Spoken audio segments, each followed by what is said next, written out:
Vamos a continuar en este apartado de metafísica dedicado a la resurrección y a la vida eterna, y nos vamos a concentrar ya hoy en el parágrafo 5, que expondría la inmortalidad del alma y la resurrección de los muertos. Bueno, primero disculpen la voz, ando agripado, tengo con la garganta inflamada, pero vamos entonces ya a indagar en estos apartados en particular. Por una parte, la inmortalidad del alma, y por otra, la cuestión de la resurrección de los muertos. Y cabe iniciar diciendo que la idea de que no es bíblico hablar del alma se impuso de tal manera que hasta el nuevo Missale Romanum de 1970 suprimió en la liturgia exequial el término ánima. Ya no se mencionaba ánima, ¿no? Como si hablar del alma no fuese algo bíblico, lo cual condujo a su vez a que este término, es decir, ánima, alma, desapareciera también del ritual de sepultura. Por eso ya no se pedía tanto por las almas, sino por los fieles difuntos, ¿no? Omitiendo precisamente la cuestión del alma. Ahora, nos preguntamos, ¿qué fue en definitiva lo que tuvo tanta fuerza como para acabar tan rápidamente con una tradición tan enraizada desde los tiempos de la antigua iglesia?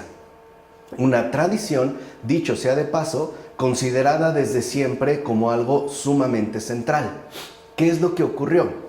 Bueno, tal fuerza apunta a los recientes puntos de vista de la antropología moderna, sustentada ante todo en la aceptación generalizada y supuestamente indiscutible de las ciencias naturales. Entonces, ahí ya tenemos nosotros una cuestión muy puntual.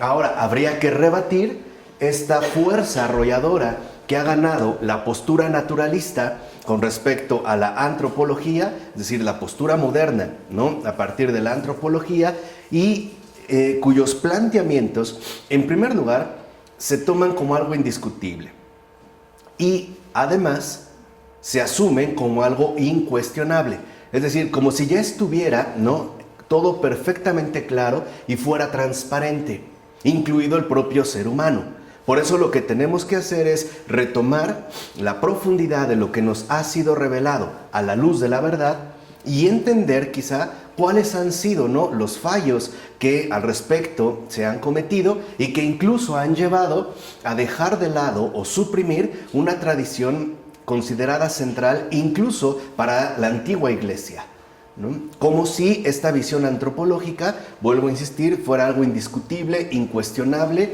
y además como un punto de apoyo para tratar de exponer, en este caso, las cuestiones bíblicas. Ahora, esta antropología, a muy grandes rasgos, sostiene que el hombre se encuentra dado por completo en su cuerpo y ni siquiera se logra concebir ya un alma separable de él.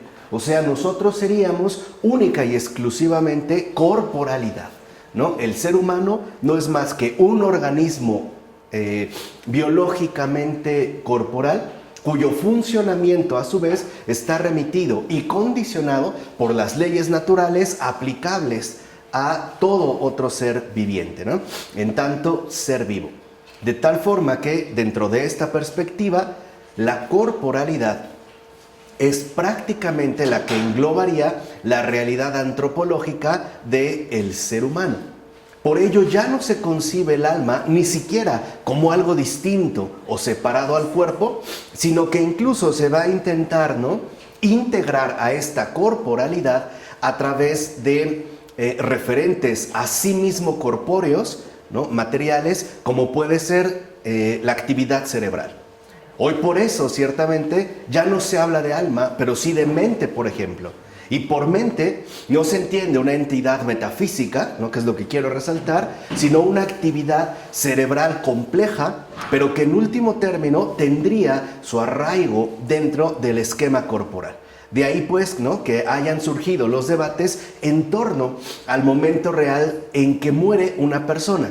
Es decir, si esta muerte se refiere al cese de las funciones vitales corporalmente definibles, o por otra parte, la muerte más bien remite al cese de funciones de dichas actividades cerebrales, ¿no? Es decir, esto es lo que, digamos, como que es el trasfondo que ha llevado al planteamiento de estas cuestiones. Por ejemplo, ¿cuándo realmente muere una persona? Cuando su cerebro deja de funcionar y entonces se declara muerte cerebral, o bien cuando el cuerpo simple y sencillamente ya no funciona. Esto ha generado, ¿no?, una polémica, una temática bastante compleja, en la cual, por ejemplo, una neurocientífica como Laura Bossi ha sabido encontrar el punto de referencia importante, denunciando cómo hoy prácticamente se declaran como muertos a los que todavía siguen vivos. Por eso es tan fundamental que se declare por adelantado y en términos jurídicamente establecidos también la muerte clínica del paciente, por ejemplo, a partir de la muerte cerebral, lo cual tiene un trasfondo oscuro y que no vamos a ocultar. Y no es otra cosa más que el comercio de las vísceras, como yo le llamo. Es decir, este oscuro negocio de los órganos humanos. Se busca, pues, que por adelantado se declara en términos clínicos y jurídicos, o sea que no sería ningún delito, estaría esto amparado por la ley, como una persona muerta a partir del cese de las funciones, a partir del cese de las actividades cerebrales, para que el cuerpo, que ciertamente sigue vivo, pueda ser aprovechado de la mejor manera, a través precisamente de la comercialización de los órganos.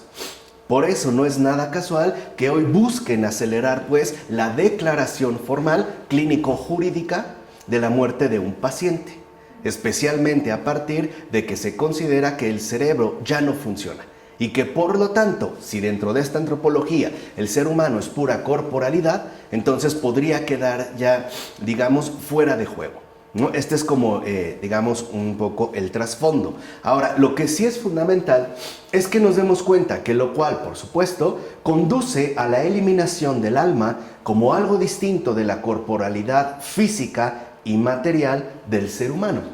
O sea, hoy nos concebimos en términos puramente físicos y materiales, o sea, corpóreos.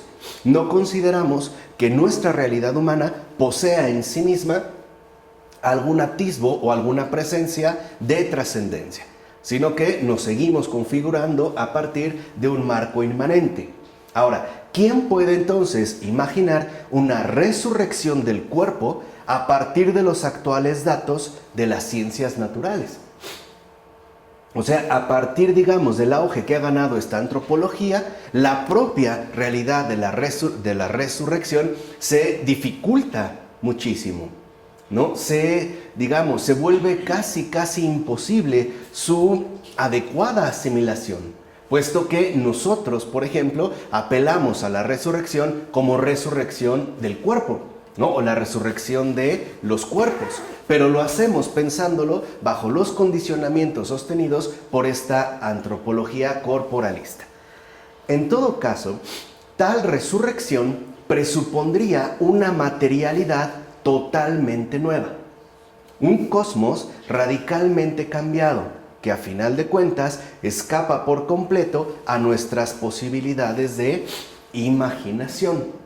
O sea, pensamos pues que la resurrección a su vez implicaría un tipo totalmente nuevo de materialidad. Aunque claro, tampoco se puede suprimir sin más la cuestión de qué ocurre hasta el final de los tiempos. O sea, ¿qué realmente ocurre con esta persona? ¿Dónde ha quedado? Si se reduce a su corporalidad y su corporalidad finalmente, ¿no?, atraviesa la descomposición, entonces, ¿qué ocurre con esta persona? ¿Dónde está, por así decirlo, ¿no? ¿Qué es lo que sucede entre tanto? Es decir, desde el momento de su muerte hasta el arribo del final de los tiempos. Y aquí no sirve de nada lo que, por ejemplo, Lutero dice del sueño del alma. No, Lutero decía que al morir el alma entra a una especie de sueño que no le perjudica para nada y que saldrá de este sueño cuando llegue el momento de la resurrección. Es decir, implicaría en todo caso un nuevo despertar. ¿Por qué? Porque en efecto, si no existe alma que valga y no habiendo nada que pueda dormir, entonces el problema que se plantea es este: ¿quién es en realidad el que puede ser resucitado? ¿Quién es realmente el que va a ser resucitado? Es decir, ¿cómo se realiza la identidad entre el hombre de antes y el que tiene que volverse a crear? Indudablemente de la nada. Habría pues ahí como una ruptura total. El que resucita, en pocas palabras, dentro de estos planteamientos, coincide, es decir, mantiene un vínculo de identidad con el que previamente fue, o la resurrección implicaría una recreación completa y total. O sea, ¿cómo se mantiene pues la identidad entre la persona no resucitada y finalmente la persona resucitada? Para el caso de la antropología moderna, la cuestión está clara. Se trataría, en pocas palabras, de dos realidades distintas. La resurrección sería la recreación de un nuevo cuerpo, ¿no? De una nueva dimensión material a la cual se le adjudicaría, en pocas palabras, una nueva identidad, porque sería una persona totalmente nueva. Pero la pregunta incisiva es, ¿y qué pasa con la persona que era antes? ¿Qué tipo de relación o parentesco mantiene? O bien la resurrección involucra una ruptura total y tajante con todo lo que habíamos sido. Vamos a tratar de exponerlo de esta manera. Aquí la cuestión sustancial es, ¿qué pasa con la persona que vivió en la tierra y ahora, literalmente, ¿no?, se plantea a partir de una vida no terrenal, sino más bien celestial? ¿Qué es lo que sucede? ¿Cómo se da ahí, digamos, esta continuidad? En todo caso, el puro biblicismo no conduce a nada en el asunto que nos ocupa. De hecho, no podemos acceder a la verdad de la cuestión sin, primero, hermenéutica. O sea, sin un pensamiento razonado del dato bíblico, que gracias al estudio lingüístico y a la interrelación ordenada de las ideas proporcionadas por la Biblia, que es en gran medida lo que hemos estado haciendo, pueda llevarnos más allá de los mismos datos bíblicos. O sea, el problema con el biblicismo es que considera que el libro, la Biblia, no es más que un conjunto de datos bíblicos empíricamente comprobables. Y por ello no apela a todo su proceso dinámico de realización.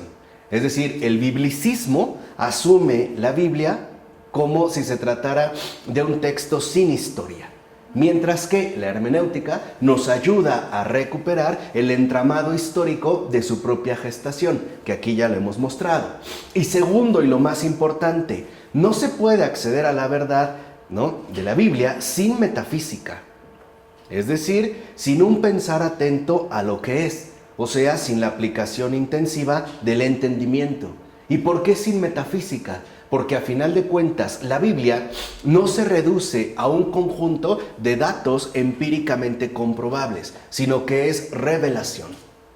Y por lo tanto tendríamos también que apelar nosotros a esa otra instancia o trascendencia que nos ayuda a iluminar de mucho mejor manera precisamente los contenidos fundamentales que la Biblia nos quiere hacer llegar, ¿vale? Sin estos contenidos, sin hermenéutica y sin metafísica, solamente aparece el biblicismo, que en realidad sería una visión bastante empobrecida, mutilada y hasta torpe de la propia Biblia. Sería un texto sin realidad, o sea, ya no sería una palabra viva, sino un conjunto de datos, en este caso llamados bíblicos. Pues bien, comencemos entonces por lo siguiente. Es verdad que no existe más alternativa que o tiempo físico o no tiempo, donde este tiempo se identifica con la eternidad. O sea, son mutuamente excluyentes tiempo y eternidad. O sea, ¿es verdad eso? ¿No hay otra alternativa más que o tiempo o eternidad? Como si no se pudieran vincular o contactar una a otra. ¿Es inteligiblemente factible trasladar al hombre al estado de pura eternidad, habiendo pasado de hecho como tiempo, es decir, como temporalidad, lo decisivo de su existencia? O sea, ¿podemos realmente anular en el hombre, en el ser humano, su carga fundamental de temporalidad? O sea, ese encuadre temporal donde de hecho se realizó lo decisivo de toda su existencia. ¿Es que puede ser eternidad, de verdad, una eternidad que empieza?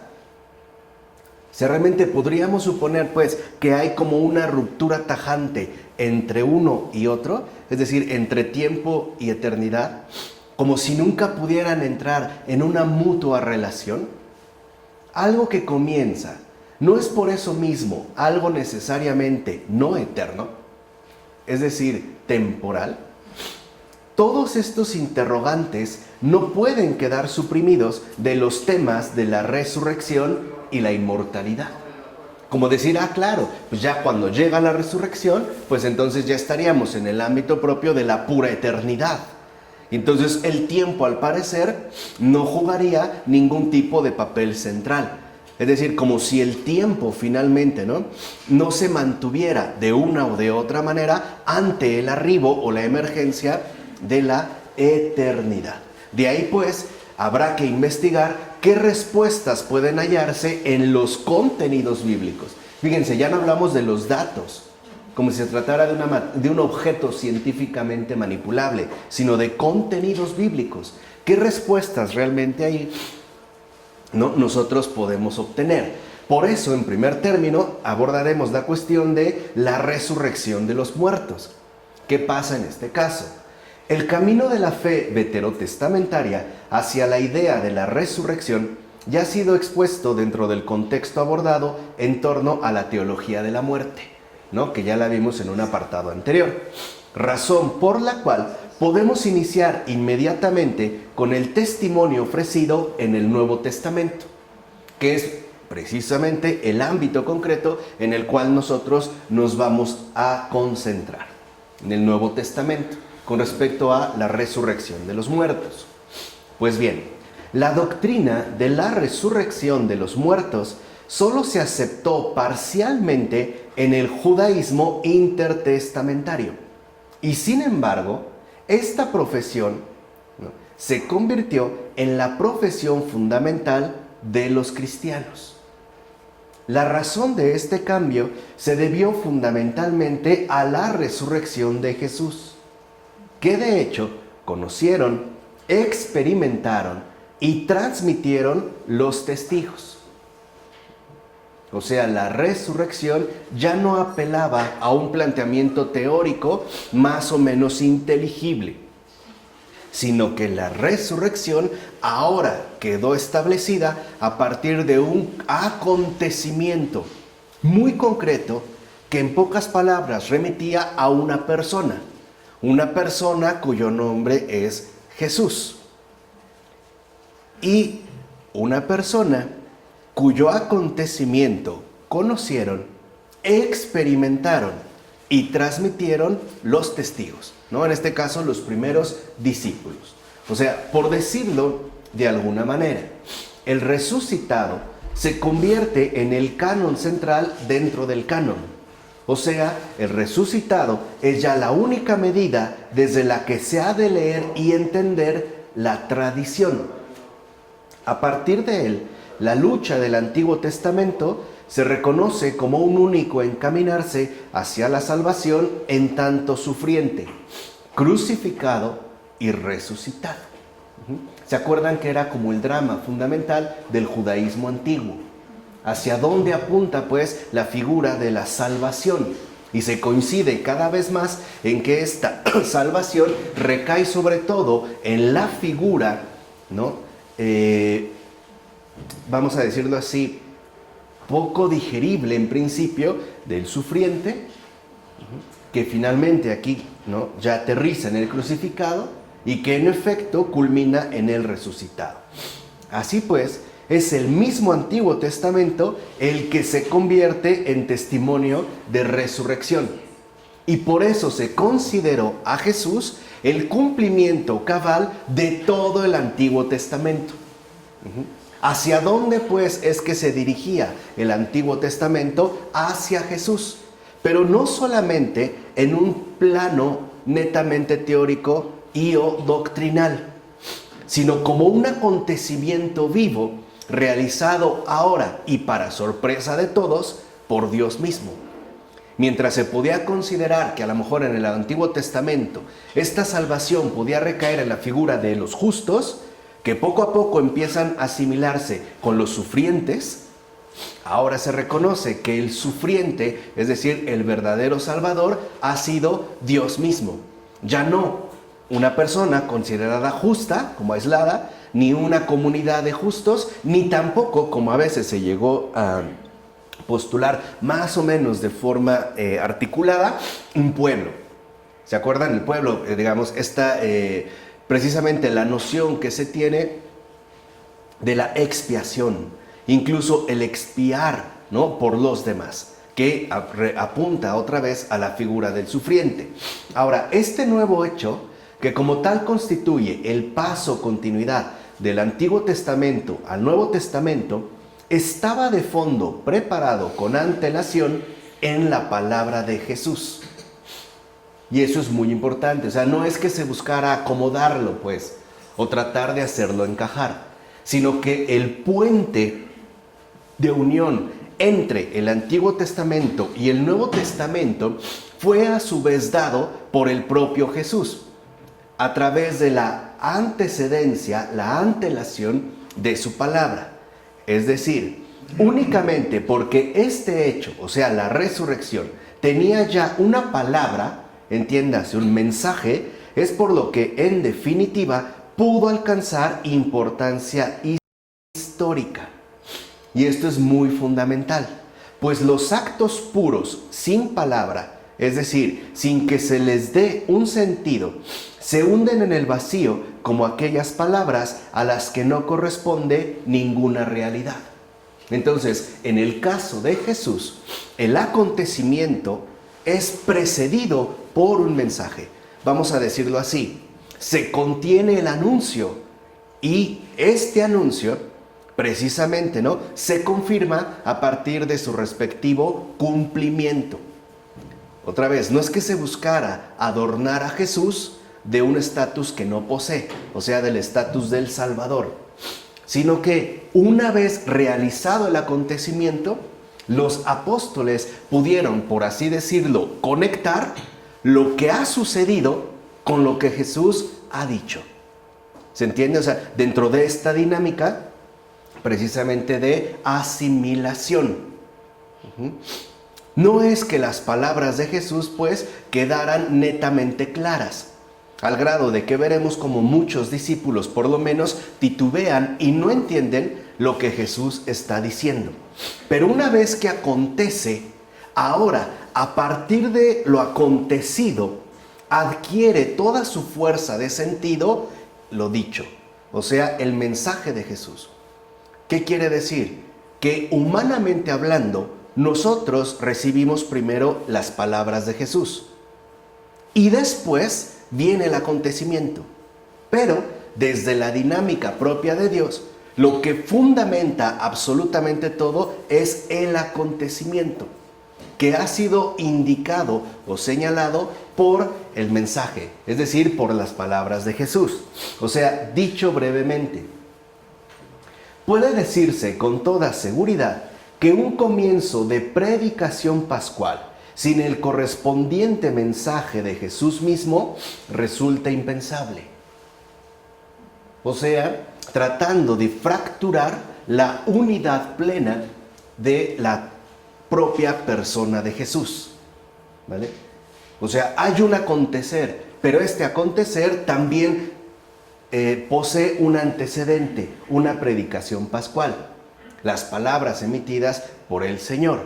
Así pues, solo porque el acontecimiento tenía ya el previo mensaje de Jesús, su palabra, es por lo que asimismo se pudo seguir transmitiendo tal acontecimiento fundacional a través de palabras.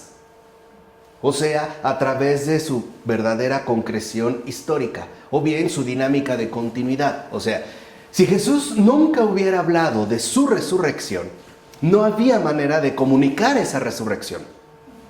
Se hubiera quedado en un acontecimiento, claro, ciertamente experimentable, pero no transmitible.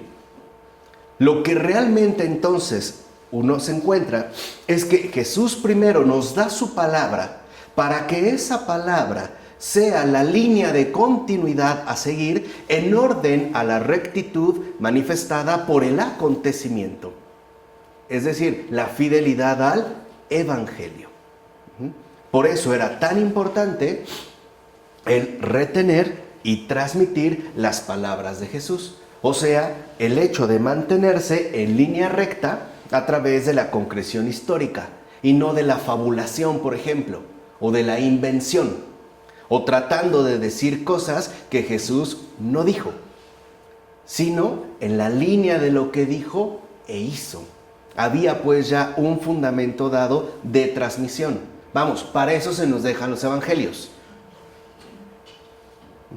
Pero esta palabra dada por Jesús tiene su fundamentación en lo ya acontecido, o sea, la vida, pasión y muerte del Señor resucitado.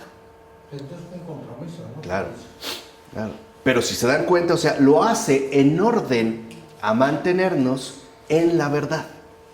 De tal manera que nosotros no andemos como torpes borrachos, ¿no? Rebotando de un lado para otro. Ahora, como texto fundamental al respecto, se puede considerar la discusión de Jesús con los saduceos a propósito de la resurrección, como se presenta en el Evangelio de Marcos, capítulo 12, versículos 18 a 27.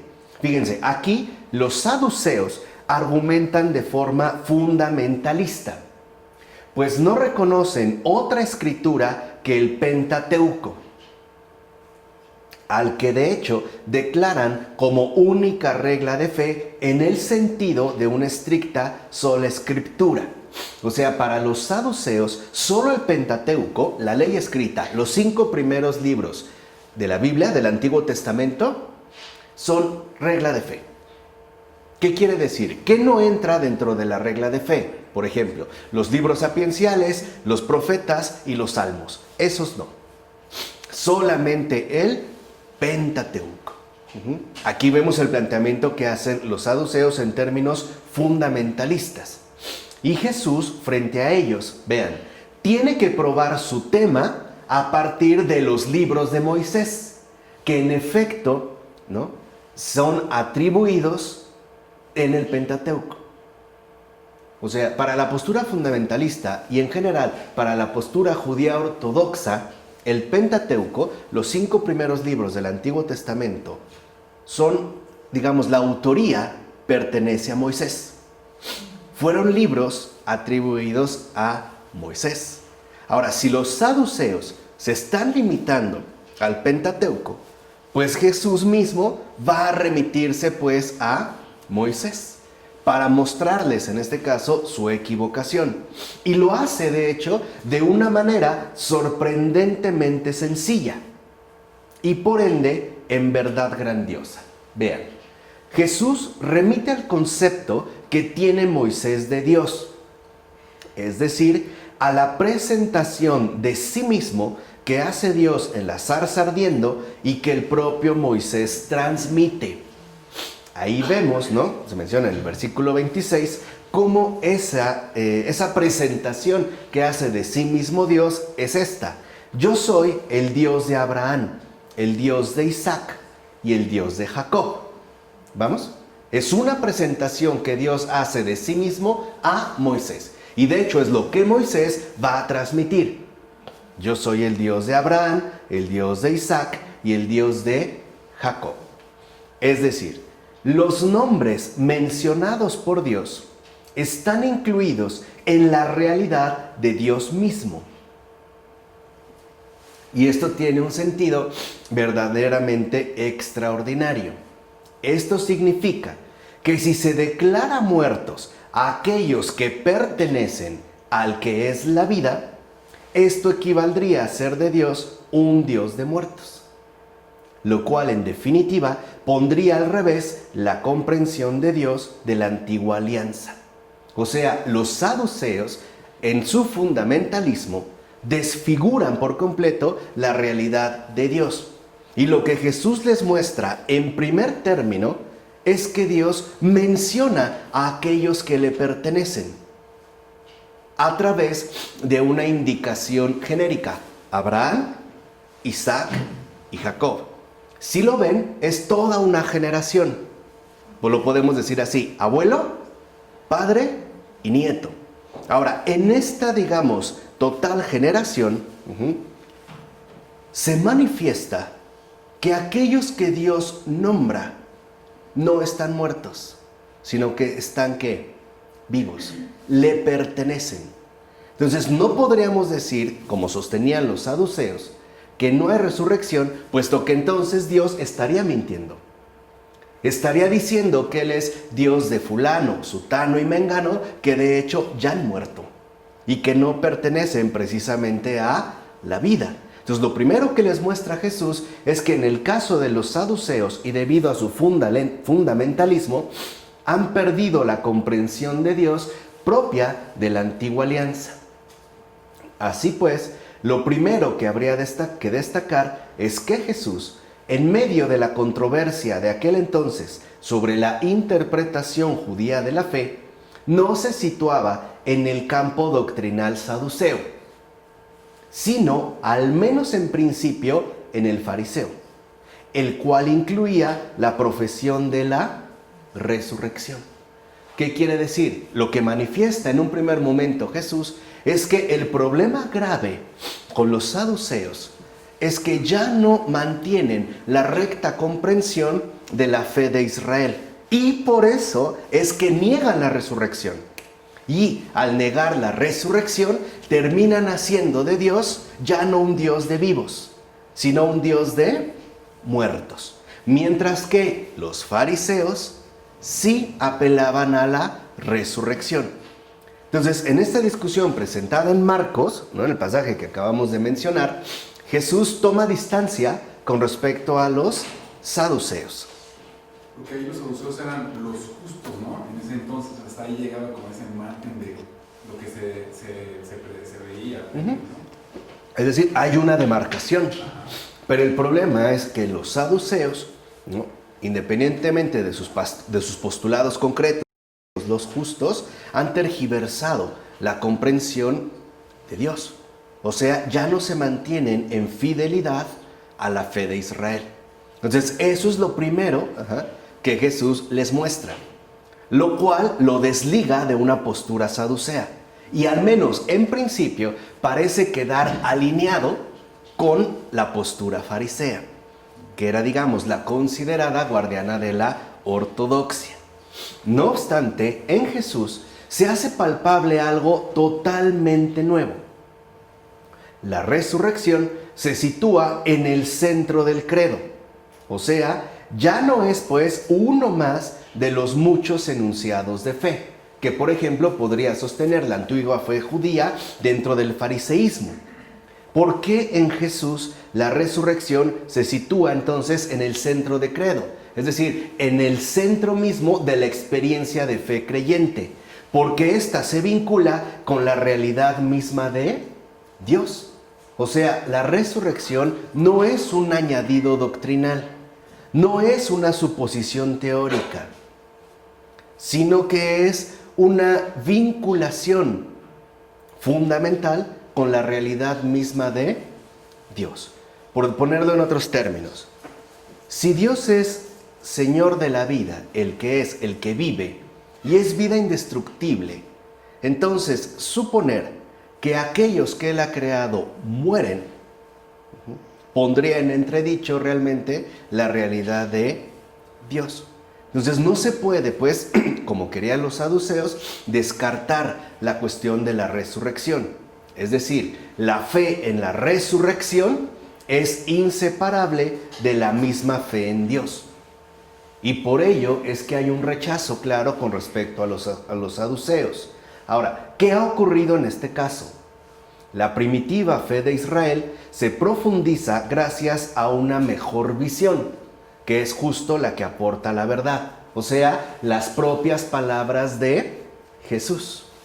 En efecto, la fe sigue siendo sencilla, es decir, fe en Dios, pero se hace al mismo tiempo más pura y mucho más rica gracias a que de hecho se profundiza en la realidad de la fe a partir de Jesús. O sea, esta mejor visión, esta profundización, es gracias a que Dios mismo la hace posible.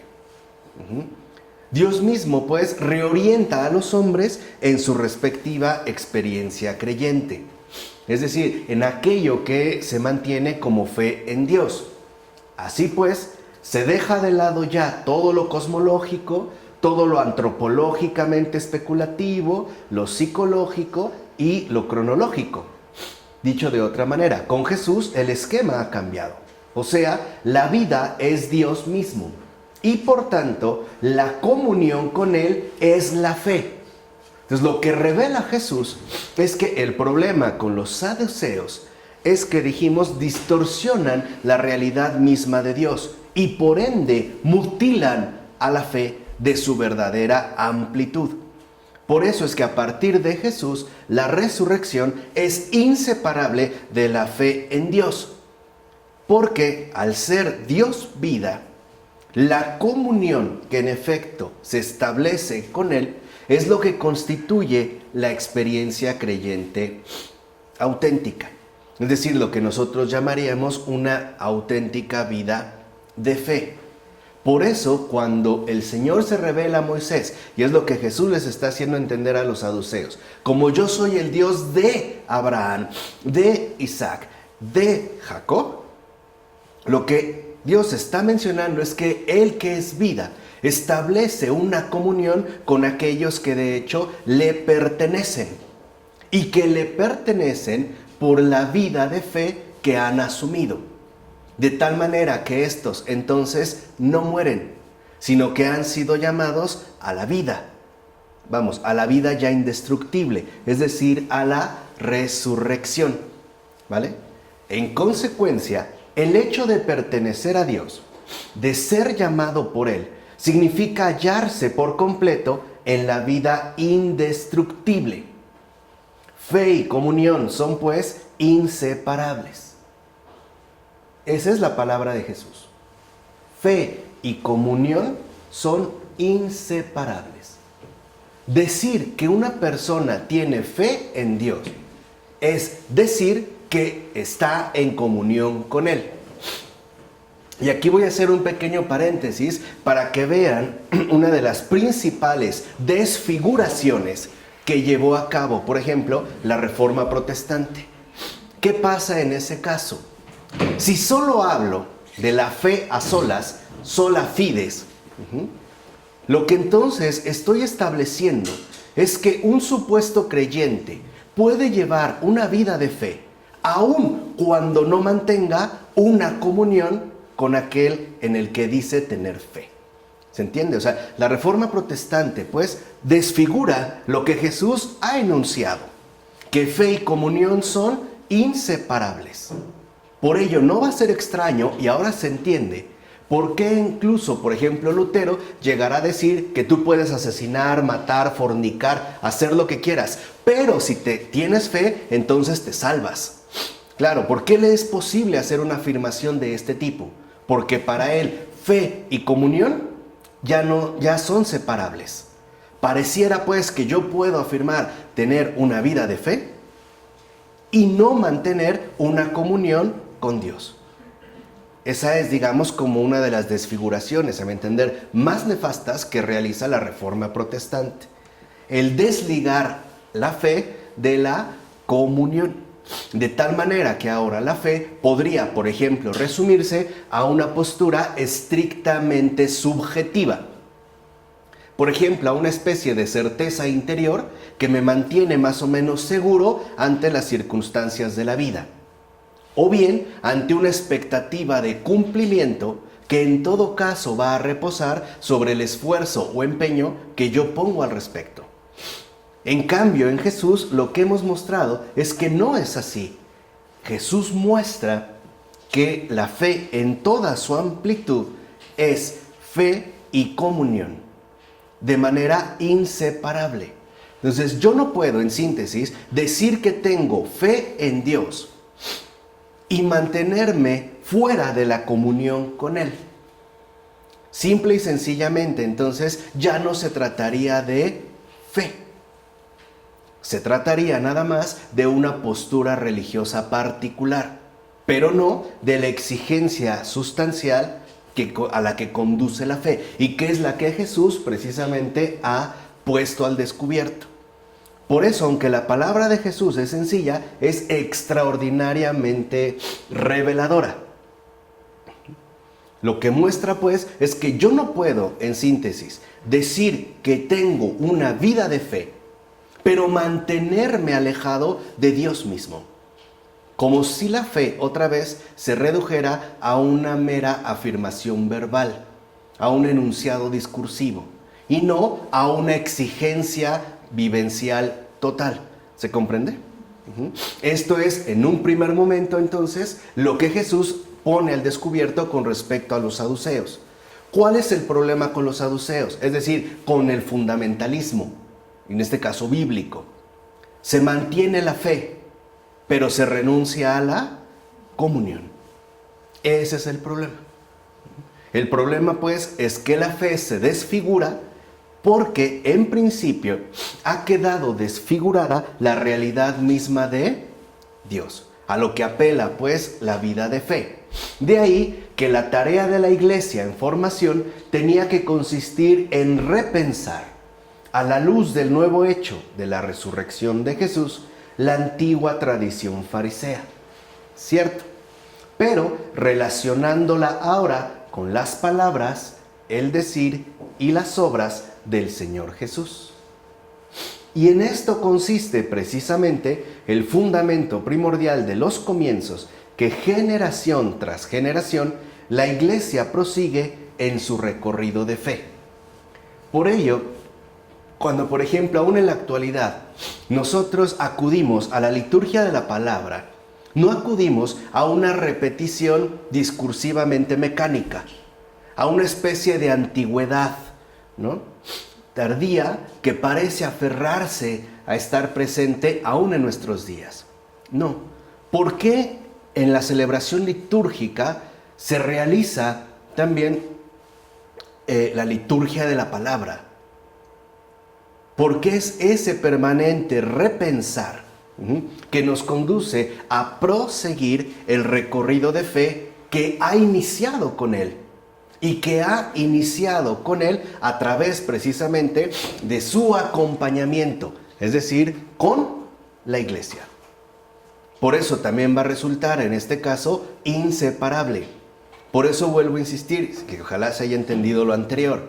Yo no puedo decir que tengo fe en Dios y no mantenerme en comunión con Él. Por ejemplo, manteniéndome fuera, en este caso, ¿no?, a distancia o simple y sencillamente, ¿no?, sin ningún tipo de comunión con la iglesia. Es decir, con la comunión que Él precisamente nos ha establecido.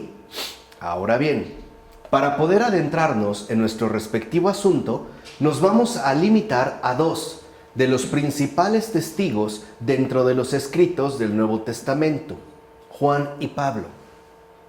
Con ellos, puede decirse, se inicia el desarrollo del pensamiento cristiano, que es precisamente lo que nosotros estamos rescatando. De Pablo, por ejemplo, pueden resultar por demás importantes dos textos. Primero, el de la carta a los Romanos, capítulo 6, versículos 1 a 14, y la primera carta a los Corintios en su capítulo 15. De Pablo, esos dos textos serían por demás importantes para nuestro respectivo asunto. Ahora, en la carta a los Romanos, el bautismo se interpreta como incorporación a la muerte de Cristo. O sea, el bautismo significa un adentrarse en la participación del destino de Jesucristo, o sea, de su muerte. Pero esta muerte se encuentra desde dentro en camino hacia la resurrección. Por tanto, sufrir y morir con Cristo significa al mismo tiempo el participar en la esperanza de la resurrección. O sea, para Pablo, el bautismo es participación del destino de Jesús. Es ingresar a su muerte, que obviamente atraviesa la pasión, pero que apunta en definitiva a la resurrección, ¿vale? Así aparece en la carta a los Romanos. Aún más, el hombre se deja introducir en el sufrimiento de Cristo porque es este el lugar de la resurrección que ciertamente alborea.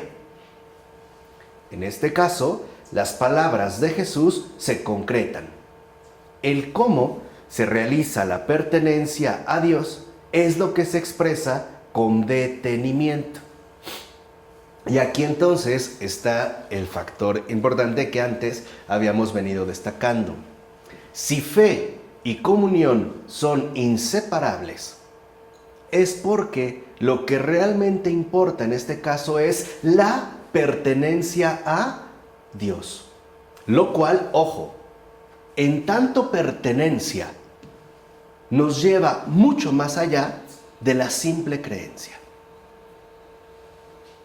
No basta con creer, hay que pertenecer.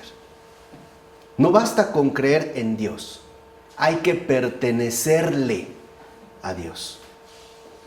¿Se entiende? Este pues es justamente el anuncio. Entonces, para Pablo queda claro que el bautismo es un llamado de participación. Por eso el bautizado es el que ha sido llamado, ¿no?, a pertenecer a Dios, es decir, a Cristo. Y por eso lleva el nombre de cristiano. O sea, si lo ven, no se reduce a una mera cuestión grupal o doctrinal. No, se remite al acontecimiento fundacional de la pertenencia a Cristo. De ahí que, por ejemplo, uno de los grandes padres de la iglesia antigua, San Ignacio de Antioquía, vislumbrara perfectamente bien de qué iba la cosa. Porque para San Ignacio de Antioquía, el bautismo, en efecto, constituye el llamado fundamental a pertenecer a Dios.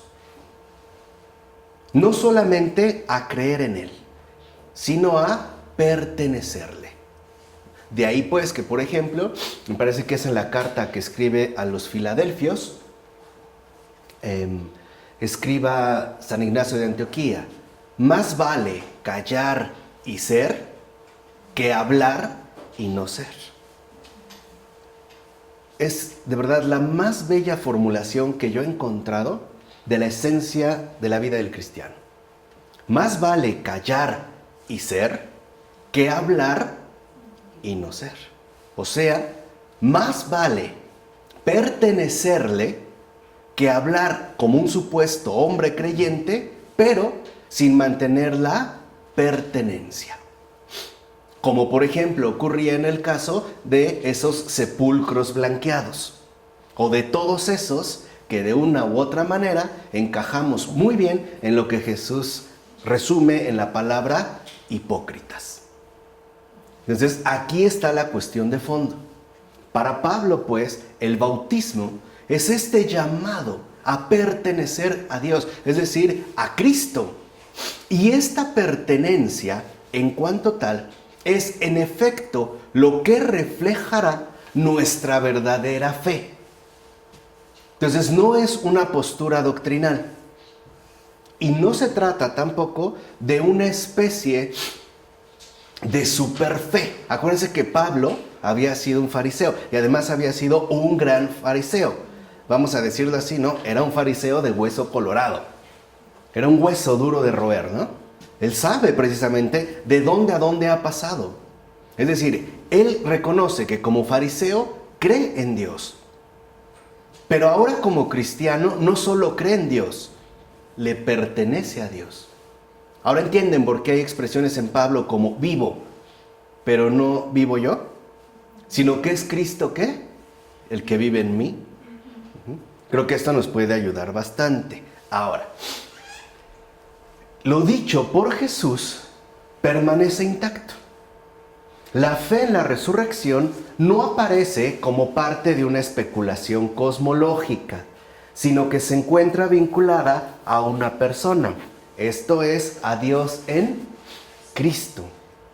Por decirlo de otra manera, la teologización de la fe en la resurrección se muestra como personalización, o sea, como plena y total comunión con Dios. Eso se llama vida creyente. ¿Quién es entonces el creyente?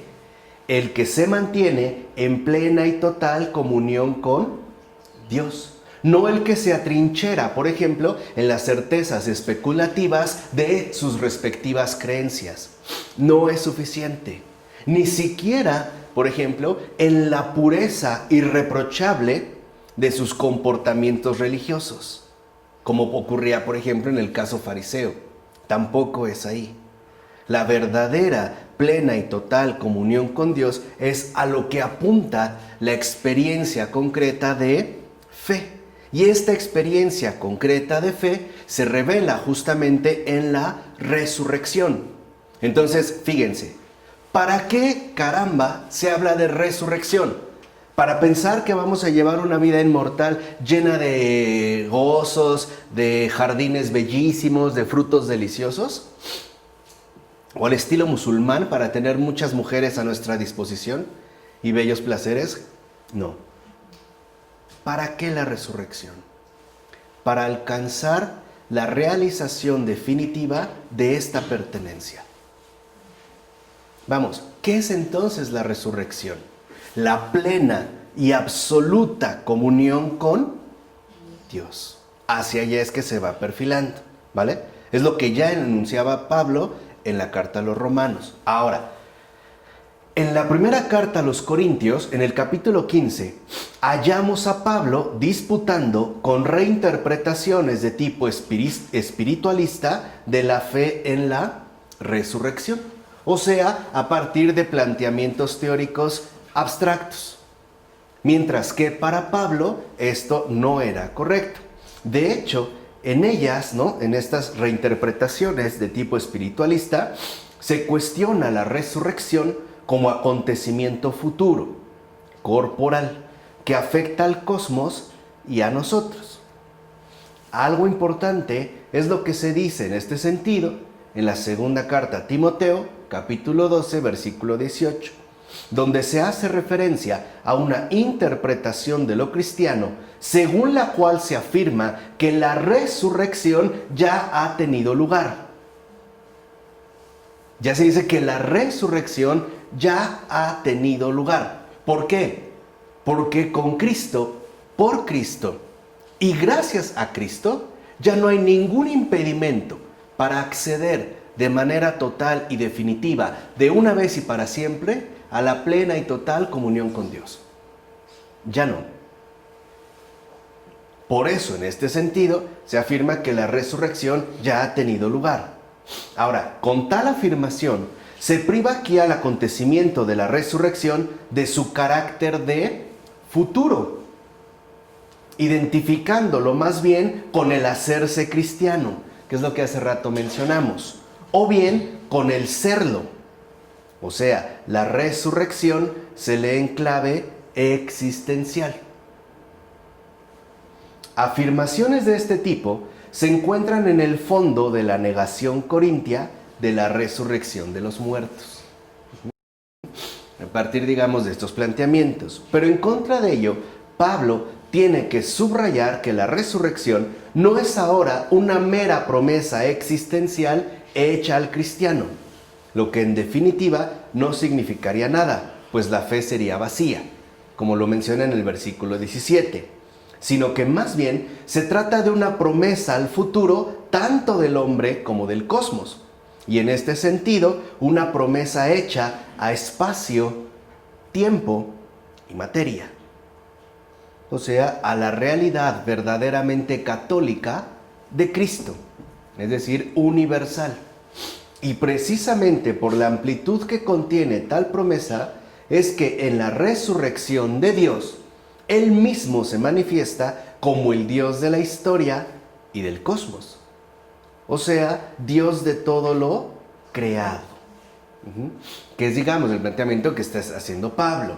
Porque sigue siendo verdad que si los muertos, dice Pablo, no resucitan, entonces tampoco ha resucitado Cristo. Por tanto, la resurrección de Cristo y la resurrección de los muertos no son dos realidades, sino una sola.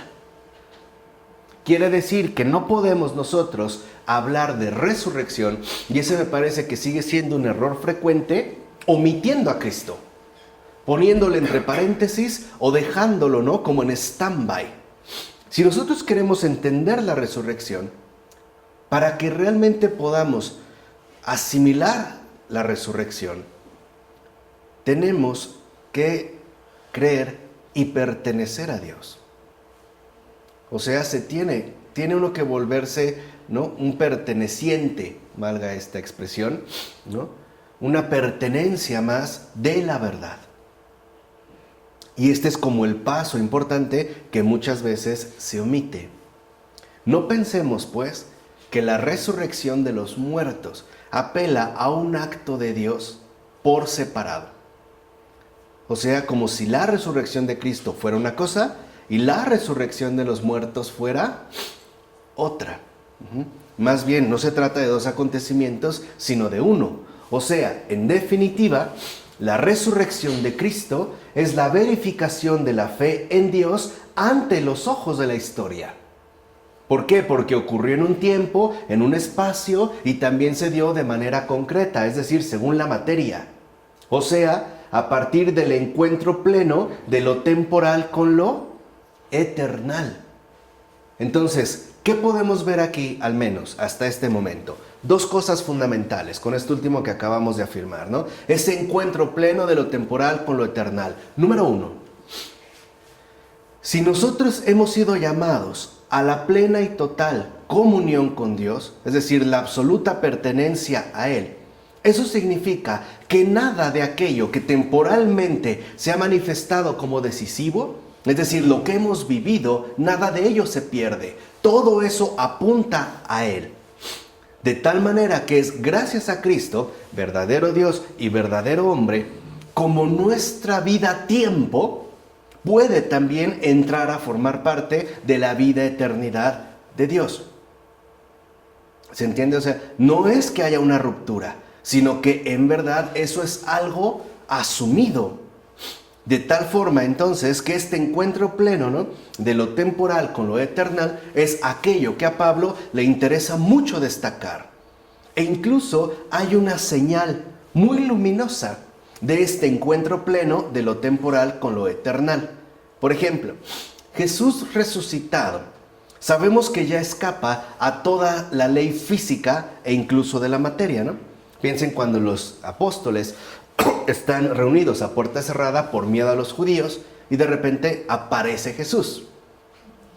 Lo hace porque como resucitado ya no está sometido a las leyes físicas, ¿no?, materiales de este mundo. No obstante, y aunque parezca una banalidad, les digo que es una señal luminosa. No obstante, a pesar de ser resucitado, conserva las llagas. Esas no desaparecen. Esas han quedado en su cuerpo glorioso para toda la eternidad, ¿no? Al grado de que le dice a Tomás, ¿se acuerdan? A ver, ven, toca, mete tu dedo. O sea, las llagas las posee. Por eso se habla de esas divinas llagas. Ahora, ¿en dónde adquirió esas llagas? En su vida terrenal, su cuerpo. Es decir, en el tiempo. ¿Cómo caramba se conservan en la eternidad?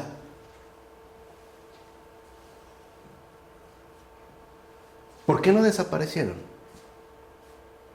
Porque ya están gloriosas, las lleva, Ok. las lleva a la eternidad, que como el cuerpo, y ya son, porque siempre van a servir para nuestra salvación. Ese es, digamos, son salvíficos. ese es el hecho salvífico. Ahí está la resurrección. Ese es el puente. Y también esas señales luminosas, esas llagas de Jesús, esas divinas llagas, lo que nos dicen claramente es: el tiempo sí importa para la eternidad. No van desligados. Todo cuenta desde aquí para allá. Es decir, aquí y allá se conjugan.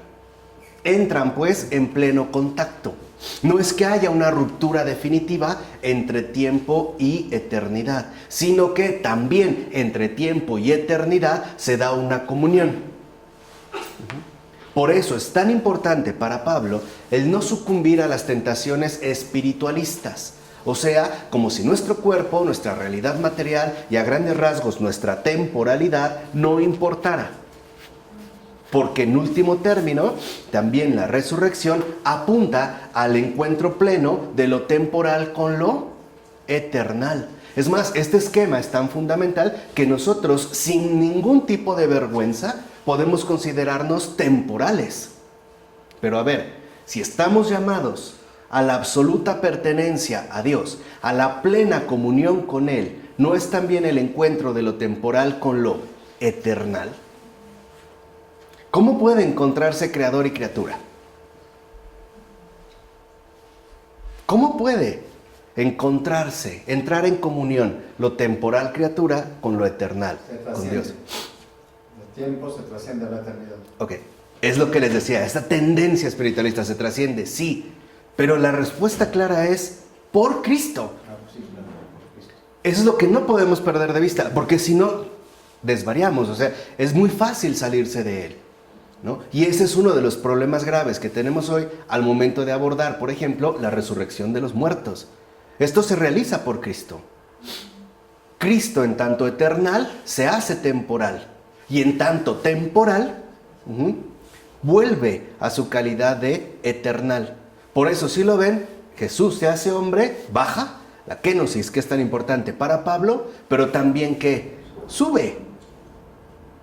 Quiere decir que ya no hay obstáculo de Dios para el hombre, ni del hombre que para Dios. Ya no hay obstáculo, ni de allá para acá, ni de acá para allá. El camino está completamente ¿qué? Abierto. Y para que vean que no era un juego, que no es un juego, pensemos en el llamado buen ladrón, es decir, en San Dimas. Es el primer temporal que entra al paraíso, o sea, a la comunión ¿qué? Con Dios. Ahora, meditemos un poquito en este misterio. San Dimas, el primer temporal que ingresa al cielo, ¿no? Dice, yo te aseguro que hoy mismo estarás conmigo en el paraíso. Fíjate, ya nos dice claramente qué caramba es el paraíso. No es un parquecito de diversiones. ¿Qué es el paraíso? El encontrarse con el Padre como hijo. ¿Entiende? San Dimas sube al paraíso. ¿Y Jesús? Baja. Ese es el paraíso. Estar con el Padre como como hijo. Ese es el paraíso. Estar con el Padre como hijo. Ese es el paraíso. Ahora, para estar con el Padre como hijo, tengo que estar en absoluta comunión con Él. Es como si Cristo decidiera hacerse a un lado para darnos el lugar ¿a quién? A nosotros. Y es como si el Padre hiciera a un lado a Cristo para ponernos en primer lugar ¿a quién? A nosotros. Ese es el paraíso. No es así un lugar, como hoy utilizamos la palabra extraña, ¿no? Paradisiaco, con palmeras. No. Es un acontecimiento metafísico. Ese es el paraíso. El paraíso es estar con el Padre en completa comunión con Él. Por eso hace que un temporal suba y el que es eternal, ¿qué? Baja.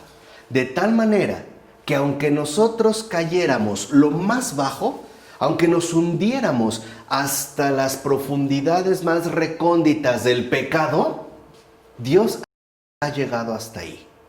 Es decir, su misericordia. No hay abismo más grande que la propia misericordia de Dios. Esto es fundamental.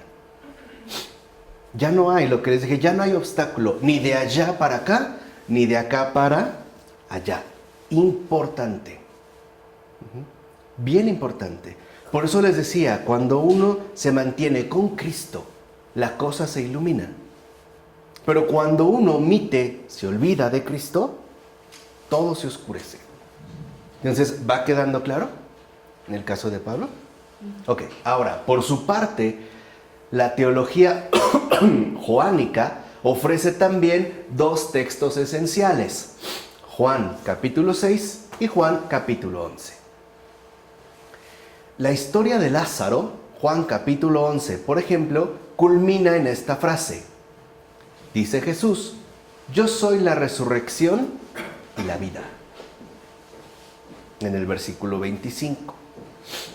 En este caso, Juan ha cambiado consecuentemente teología en cristología.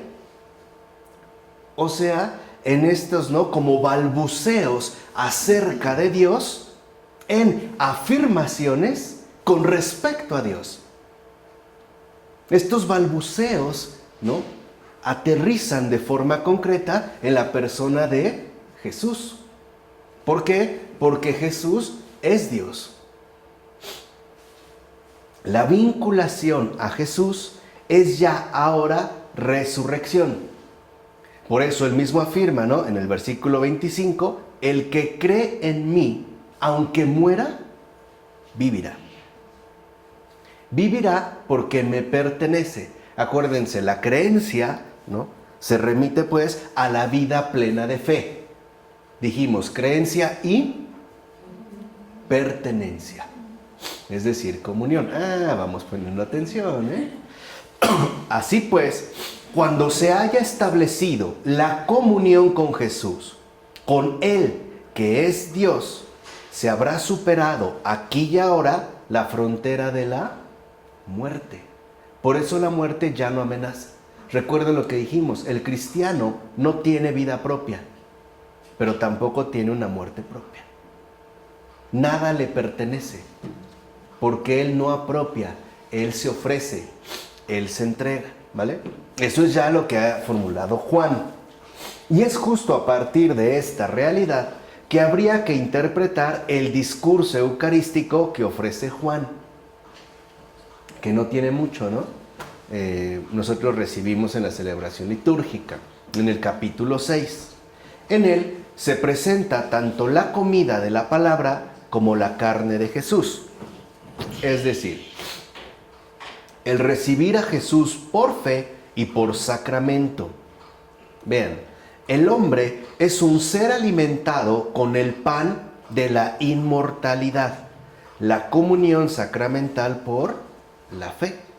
Aquí vuelve a entrar en juego el encuentro entre lo temporal y lo eternal. Cuando nosotros acudimos a la Eucaristía, recibimos algo temporal, ¿no es cierto? También es algo físico, pero también recibimos algo eternal. El cuerpo y la sangre, el alma y la divinidad de Jesús.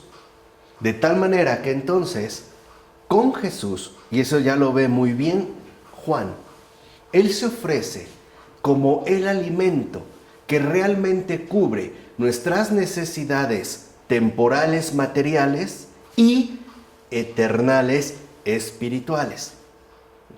Recuerden que es lo que no le echa en cara al demonio al tratar de distorsionar la realidad antropológica del ser humano. Cuando le dice, no solo de pan vive el hombre, sí lo necesita, pero también necesita otra cosa, ¿no? También vive, ¿qué responde? De toda palabra que sale de la boca de Dios. Ahora, ¿qué es Jesús? Palabra de Dios. La palabra de Dios. De hecho, los padres de la iglesia estaban seguros de que Dios solo ha dicho una palabra. Una nada más. Jesús, Cristo. Lo que le está diciendo el demonio es, no los engañes. No solo necesitan pan, también y sobre todo me necesitan a mí. Por eso yo me hago pan, pero es el pan de la inmortalidad. Ahora entienden por qué no basta la fe. Ahora entienden por qué es tan importante la comunión sacramental, es decir, la Eucaristía. Porque si no la cosa está incompleta. Porque no solo basta la fe, sino la total y plena comunión con Él, es decir, lo temporal y lo eternal. El hecho de saberse un ser alimentado con este pan de la inmortalidad. Por eso es tan importante el sacramento. No es un mero invento o un adorno. No, es realmente algo esencial para la vida del cristiano. El hecho de que no solo bastará la fe, sino la plena comunión con Dios. Y por ende, también el recibimiento y el encuentro vivo con Él. A través precisamente de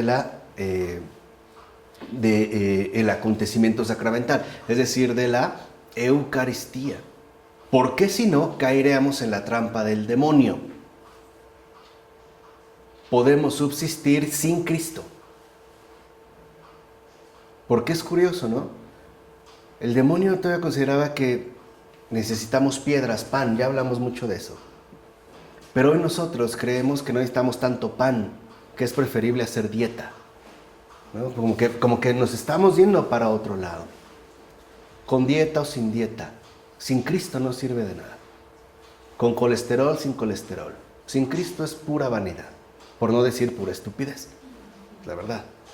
De hecho, uno que desconoce la Biblia, que no ha conocido la religión de ninguna, se va a salvar con la comunión, con las obras de caridad. No necesita fe, al contrario, la fe ya para él es válida, ¿no? La comunión, las obras de caridad, Claro. esa es la que lo va a salvar. Si no, esta fe sería nada más para los escogidos, ¿no? Claro. Nosotros ya Claro. no tienen chance de... Claro. Por eso dijimos, ¿no? La vez anterior, cuando al parecer no les quedaba muy claro lo que estábamos diciendo con respecto a la fe. ¿Cuál es la obra central? Pues la comunión con Cristo, la Eucaristía. Esas son las obras. Porque si no, parece que los podemos volver, ¿no? Con un perfil estrictamente humano. Lo que les decía, claro, puedo creer en Dios, pero no estar en comunión, ¿qué? Con Él. Hoy en gran medida esta postura se ha incluso radicalizado cuando para mucha gente es muy fácil decir Cristo sí, Iglesia no. Puedo creer en Dios, puedo creer en Cristo, pero no estar en comunión con Él. Ahora, la Eucaristía es un indicador objetivamente infalible. ¿Por qué a veces comulgamos y a veces no? Sabemos, ¿no? Cuando estamos en condiciones, cuando no. O sea, cuando, digamos, nos hemos mantenido fieles a esta comunión y cuando hemos hecho infidelidades. Bueno, nos confesamos, nos reponemos y seguimos. Pero es un indicador objetivo. O sea, no se trata pues de una especie de sugestión interior, ¿no? Si estoy o no estoy en condiciones de. No, se trata de mantenerme íntegro en mi vida de fe. Lo cual dijimos, ¿no? Siempre involucra la fe a la pertenencia. Fe y pertenencia, pertenencia y fe. Es decir, plena comunión.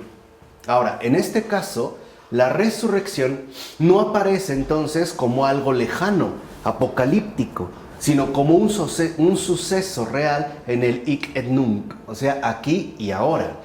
De hecho, donde quiera que el hombre se introduce en el yo de Cristo, se ha metido ya en el espacio de la vida definitiva. Se ha hecho hijo con el Hijo. O sea, donde quiera que el hombre se introduce en el yo de Cristo, se ha hecho hijo con minúscula con el Hijo con mayúscula. Y por eso ya ha entrado en el espacio de la vida definitiva, es decir, en el paraíso. O sea, Presencia de Dios. y en concreto, me lleva el tren. No. Pertenencia. Paraíso. No les dije qué es el paraíso. Hijo, el encuentro con Dios. No les dije qué es el estar junto al Padre. Comunión, la religión, Claro, comunión. pero en concreto es el Padre. O sea, no es una visión ahí abstracta. Es el estar junto al Padre. Por eso nos los recuerda en el Evangelio cuando dicen, y Jesús subió y está sentado, ¿en dónde? A la derecha del Padre, junto al Padre. Recuerden que el hecho que esté a la derecha no es tampoco casual, es una referencia simbólica. Antiguamente, la persona más allegada e importante del anfitrión va a la derecha. porque es el que tiene a la mano. Es la persona más cercana, es con la que tiene una absoluta confianza. Por ejemplo, en casos ordinarios, en caso de una necesidad, yo puedo acercarme a él e incluso decirle cosas en secreto, en voz baja. O sea, que no solo hay cercanía, también hay intimidad. Ahora vamos entendiendo mejor el paraíso. El paraíso es acceder a esa intimidad y cercanía con el Padre. Es decir, a la manera de hijo. O sea, a la manera de hijo de ¿quién? El Padre. Hijo de Dios, ahora sí. ¿Entienden por qué entonces San Juan es muy insistente en hablar de los hijos de Dios? Por favor, relean, mediten, es más, arranquen la hoja y como buenos profetas, tráguensela si es necesario. La primera carta del apóstol San Juan. Y verán, él marca la diferencia entre los hijos de Dios, ¿no? Los hijos del diablo, etc. O sea, hacia dónde es que se va perfilando esta cuestión. Así pues, la cuestión de una situación intermedia entre muerte y resurrección, que aquí correspondería con una interrupción de la vida, ni siquiera se plantea. ¿Por qué? Porque en Cristo ya no hay interrupción. Hay victoria definitiva y total. Quiere decir que entonces lo que verdaderamente sostiene nuestro asunto es Cristo. Y no se hace porque el yo de Jesús es la resurrección, por así decirlo, ¿sin qué? Sin interrupciones. Entonces, ¿de dónde caramba a veces afirmamos que andan por ahí almas errantes, vagantes? Como si se tratara de una interrupción de Cristo. O sea, como si Cristo no estuviera, ¿no? Literalmente como el único triunfador y vencedor de todo. Como si esa fuera una interrupción de Cristo. Como que sí está, pero no está, ¿no? Anda ahí un alma en pena. ¿Qué es eso? Para el verdadero cristiano no hay almas en pena. ¿De dónde carajo lo sacan? Pues del arcaísmo antiguo, o sea, del esquema arcaico que definitivamente pertenece a la falsedad, que no corresponde con la verdad. Entonces, no es que mi papá murió y sigue aquí penando porque pues, quiere que lo perdone o quiere arreglar sus asuntos. ¿Y Cristo? O sea, entonces es una excepción. Nadie es excepción a Cristo. Nadie escapa a Cristo. Y esta es una situación que a veces también como que nosotros tendemos a debilitar. Ahora, en consecuencia, la fe, vean, en Juan ya más perfilado, que significa el contacto, comunión entre Jesús y yo, es lo que opera aquí y ahora el paso de la muerte a la vida. En Juan, por tanto, se hace presente toda la herencia veterotestamentaria, pero asumida ya en clave cristológica. O sea, todo el Antiguo Testamento a la luz de la verdad. ¿Qué proponía entonces, en síntesis, el Antiguo Testamento? El contacto, comunión entre Jesús y yo, entre Jesús y el alma, en toda su integridad. En efecto, si allí se había adquirido la conciencia de que la falta de comunicación es muerte, incluso en medio de la vida, acuérdense la enfermedad, etc., y que el amor es promesa de la vida invencible, ahora se ve claro que sí existe el amor que realmente es más fuerte que la muerte. Ya no es una idea, ya no es una intuición, ahora es una persona, acontecimiento. El límite, pues, entre Sheol y vida por ahora, para ahora, pasa por el medio de la existencia humana. Así pues, el hombre en Cristo se encuentra en la vida de modo total y definitivo. Por eso Pablo decía, muerte, ¿dónde está tu victoria? Si el hombre en Cristo se encuentra en la vida de modo total y definitivo. Dijimos, ya no se ve asediado por la muerte. por la nulidad, la anulación total. Cabe resaltar que para el Nuevo Testamento la resurrección es un acontecimiento por completo positivo. Es de hecho una palabra de esperanza. No olvidemos que a partir de la fenomenología veterotestamentaria de las realidades muerte y vida que ya expusimos, no se puede llamar vida a un extravío de la existencia humana en lo antidivino, el vacío del fracaso y del hundimiento, pues tal destino sería más bien la fijación de lo que se llama muerte. Ahora, al menos esto queda abierto como posibilidad, sin que se llegue a confundir con la anulación total de la existencia. Por eso, por ejemplo, el infierno es muerte como posibilidad, pero no significa la anulación total de la existencia. Piensen cuando Jesús menciona, ¿no?, donde serán arrojados, ¿no?, a ese horno de fuego ardiente que no se apaga. ¿Qué quiere decir con no se apaga? ¿Por qué dice que no se apaga? O el rechinar de dientes. Que habrá posibilidades de volver a Cristo. No. Justamente que no se da, o sea que el infierno no es la anulación de la existencia. No es eso. Es precisamente, ¿no?, su degradación total. Esa es la muerte. Por ello, por ejemplo, también el Señor habla del rechinar de dientes. Ahora, ¿cuándo rechinan los dientes? Cuando uno tiene frío. ¿Qué quiere decir? Que ese rechinar de dientes, la muerte, es frío. Y es ausencia total de calor. O sea, de vida. Y literalmente esta ausencia total de vida y de calor es lo que me lleva al hundimiento total que no anula mi existencia, sino que la convierte, a final de cuentas, en un perpetuo padecer. Por eso, dicho sea de paso, brevemente, cuando alguno de los demonios o los malos espíritus se manifiestan, hace frío, no calor. Por eso hay gente que dice, ay, sentí un escalofrío, ¿no? Es frío, no caliente, ¿vale? Entonces, para que lo vayamos entendiendo. Ahora, no obstante, la fe en la resurrección es expresión central de la fe cristológica en Dios.